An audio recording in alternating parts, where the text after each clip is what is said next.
ನಮಸ್ಕಾರ. ನಮ್ಮ ನವರಾತ್ರಿ ವಿಶೇಷ ಸರಣಿಯ 5ನೇ ದಿನಕ್ಕೆ ಎಲ್ಲರಿಗೂ ಸ್ವಾಗತ.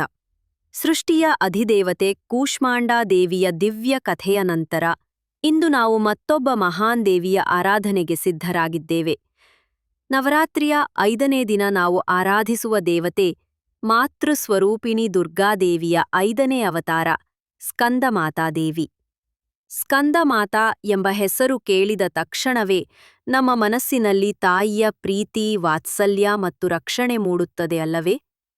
ಬನ್ನಿ, ಈಕೆಯ ಹೆಸರಿನ ಹಿಂದಿರುವ ಮಹತ್ವ ಮತ್ತು ಮಾತೃತ್ವದ ಶಕ್ತಿಯನ್ನು ಸಾರುವ ಅದ್ಭುತ ಕಥೆಯನ್ನು ತಿಳಿಯೋಣ. ಪುರಾತನ ಕಾಲದಲ್ಲಿ ತಾರಕಾಸುರ ಎಂಬ ಭಯಂಕರ ರಾಕ್ಷಸನಿದ್ದ. ಈತನು ತನ್ನ ತಪಸ್ಸಿನ ಬಲದಿಂದ ಬ್ರಹ್ಮನಿಂದ ವರ ಪಡೆದು ಶಿವನ ಪುತ್ರನಿಂದ ಮಾತ್ರ ತನಗೆ ಮರಣ ಬರಬೇಕು ಎಂದು ಕೇಳಿಕೊಂಡಿದ್ದ. ಈ ವರದ ಬಲದಿಂದ ಅವನು ಅಹಂಕಾರಿಯಾಗಿ ದೇವತೆಗಳ ಮತ್ತು ಋಷಿ ಮುನಿಗಳ ಮೇಲೆ ದೌರ್ಜನ್ಯ ಎಸಗಲು ಪ್ರಾರಂಭಿಸಿದ. ದೇವತೆಗಳು ಮತ್ತು ಮಾನವರು ತಾರಕಾಸುರನಿಂದ ಬಹಳ ತೊಂದರೆ ಅನುಭವಿಸುತ್ತಿದ್ದರು.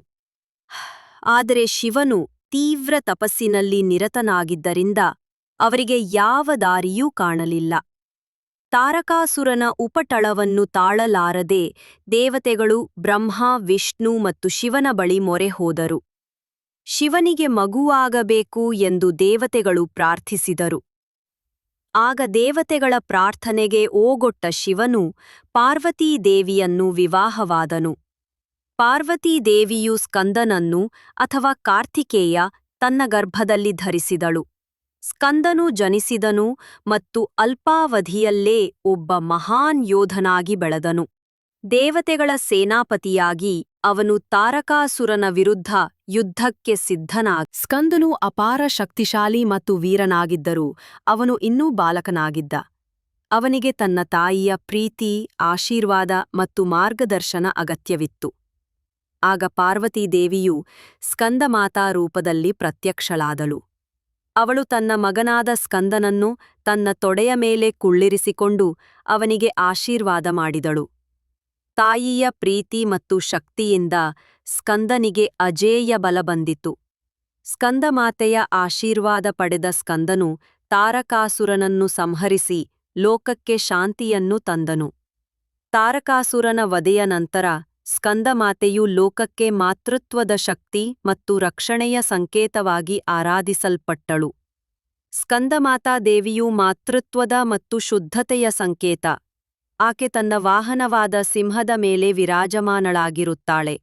ಆಕೆಯು 4 ಕೈಗಳನ್ನು ಹೊಂದಿದ್ದು ಮೇಲಿನ 2 ಕೈಗಳಲ್ಲಿ ಕಮಲದ ಹೂಗಳನ್ನು ಹಿಡಿದಿರುತ್ತಾಳೆ.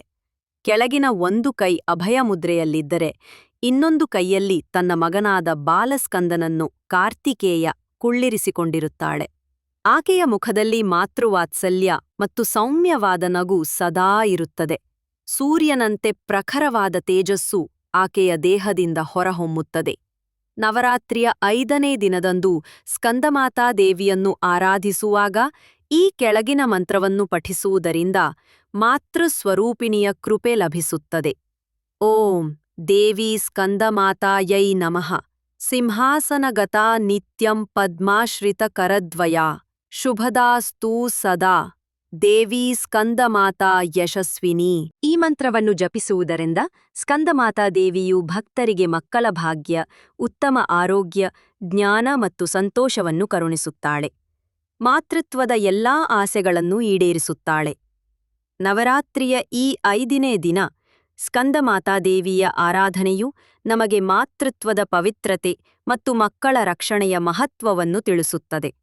ಈಕೆ ಮಕ್ಕಳಿಲ್ಲದ ದಂಪತಿಗಳಿಗೆ ಮಕ್ಕಳನ್ನು ಕರುಣಿಸುತ್ತಾಳೆ ಮತ್ತು ಮಕ್ಕಳಿರುವವರಿಗೆ ಅವರ ಮಕ್ಕಳ ಸುಖ ಶಾಂತಿಗಾಗಿ ಆಶೀರ್ವದಿಸುತ್ತಾಳೆ. ಸ್ಕಂದಮಾತೆಯ ವಾತ್ಸಲ್ಯಪೂರ್ಣ ಆಶೀರ್ವಾದ ಸದಾ ನಿಮ್ಮೊಂದಿಗಿರಲಿ.